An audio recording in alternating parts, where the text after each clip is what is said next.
One eternity later.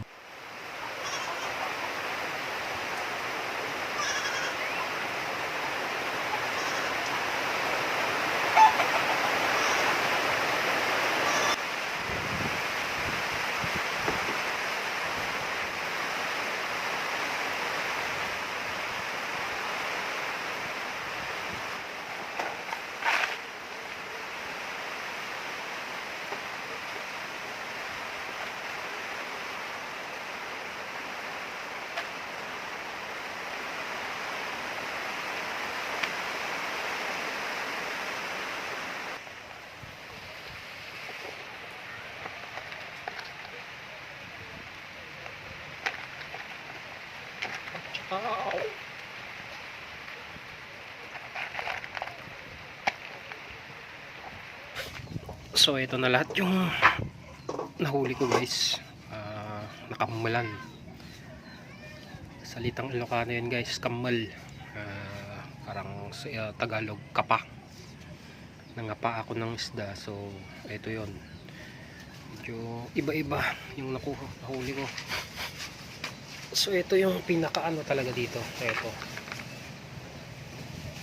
Grabe yung umipit nito guys. Kasi kapag inipit ka nito, ang mangyayari, parang ihihiwalay na sa katawan niya yung ipit niya para makatakas siya. Pero hindi siya nakatakas kasi nga hindi ko na siya pinakawalan. Grabe. Yan o. Ikaw ba naman ipitin tapos tatakas lang, diba? At least makaganti rin naman ako kahit papano. So ayan, uulamin ko na ito. Bali, tatlo tong nahuli ko guys. Aray, yun yung isa. Grabe. Bumanat pa ulit. Ito, yung isa. Ito, pagkaipit natin kasi nito guys, nahawakan ko agad. Kaya hindi niya na ano yung ipit niya. Kaya buo pa yung ipit niya. Ito yung isa. Ito rin, kinalas din niya yung ipit niya eh. Itong mga tilapia naman, malalaki yung ulo, Duterte. Meron ding suso. Yan o. Yan. Yan, kagagaling ko lang kasi sa ilog guys. So, yan, madumi pa yung kuko ko. Pero huwag nyo nang pansinin yan. Ano pa meron? Ito, ganito guys. Meron na rin kaso ano lang pa isa-isa. Tsaka yung ito, kapi. Ayan, bang tawag nyo yan. Sa amin kapi. Ito naman, saan yun? Arimbukong. Ayan. So, ang gagawin dito, i-segregate na lang muna. Pero parang apat na klase yata to eh. So, tignan na lang natin mamaya. Hindi mo kaya yan, Muning. Wala. Pag naipit ka niyan, ewan ko na lang.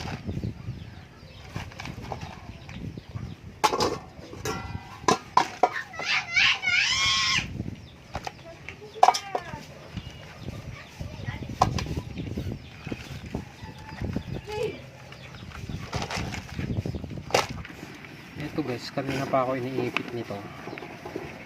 Pero parang ayaw ko namang tanggalin yung ipit niya para maganda tignan. May technique yan guys, para hindi niya maibuka yung ipit niya. So, lalagyan natin nito. Ito, susok natin doon sa ipit niya. Hindi nakuhanan ng video guys, pero yun o, tinira na naman ako. Bali na ano ko na yung isang ipit niya, nalak ko na. Yun o, ayun, isa na lang, ayun. Oh, gulat, kakagulat. Hindi na makakaipit yan.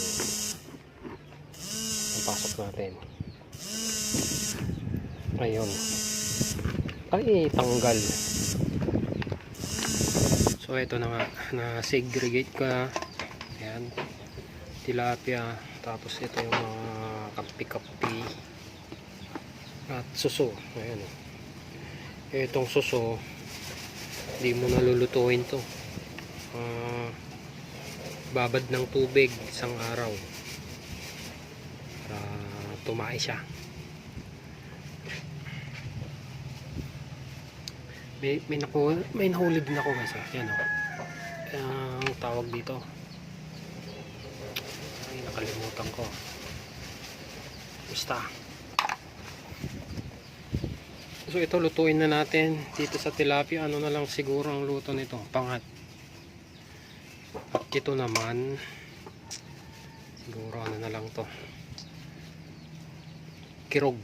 Ikirog natin. Tapos isawsaw sa suka. Oo. Tapos ito para bukas na to. Higop tayo ng sabaw na may laya. So eto guys, muntik kong makalimutan. Meron pala akong isang nakapa na dalag. Ayan, kaso patay na. Kaya pala nung nahawakan ko hindi na siya pumalag. Kaya pag angat ko patay na. So parang familiar sa akin tong dalag na to kasi ano, mapapansin nyo dun sa bandang noo niya may tama oh. Ayun, huwag natin sa liwanan. Ayun, kita nyo ba may tama yung noo niya. So palagay ko ito yung binaril ng ano ka nung isang araw, airgun. Oh, di ba? Hindi ko siya nahuli kasi pumalag. Pero kanina nakapako siya, di ba? Biruin nyo yun. Isang araw nakalipas tapos ito nakapako pa siya. Sa lagay na yun ng lakas ng hagos ng tubig. So wala pa namang amoy. Okay pa naman. Parang kailan lang. Pwede pa to. Paulam saso. So itong mga alimango naman guys, lagyan lang ng ano yan, asin. Yan. Asin lang. Tsaka konting tubig.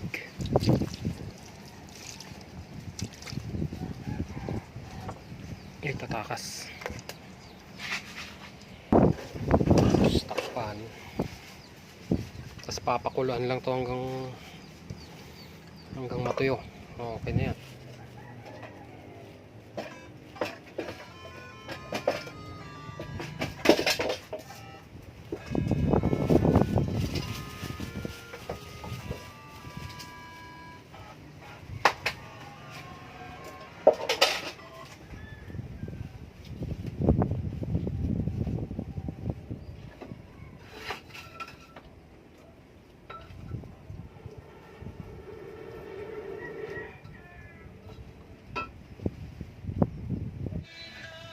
So ayan lang. Patutuyuan lang ng tubig yan, pwede na yan. Sunod na natin tong pangat guys. Ayan. Lagyan lang natin ng ano to, kamatis. Tsaka ano, magic sarap. Bilang.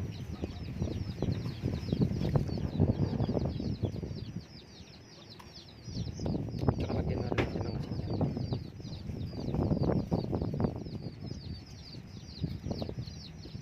Tsaka konting tubig.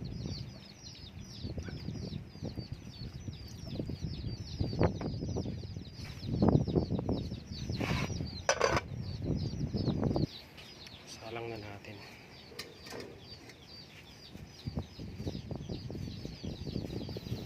So ito na yung ating kanina. Ayan, kinirog. Oh, sarap nito. Sarap nito. Sige, papapakin ko ito mamaya. Sausaw sa suka.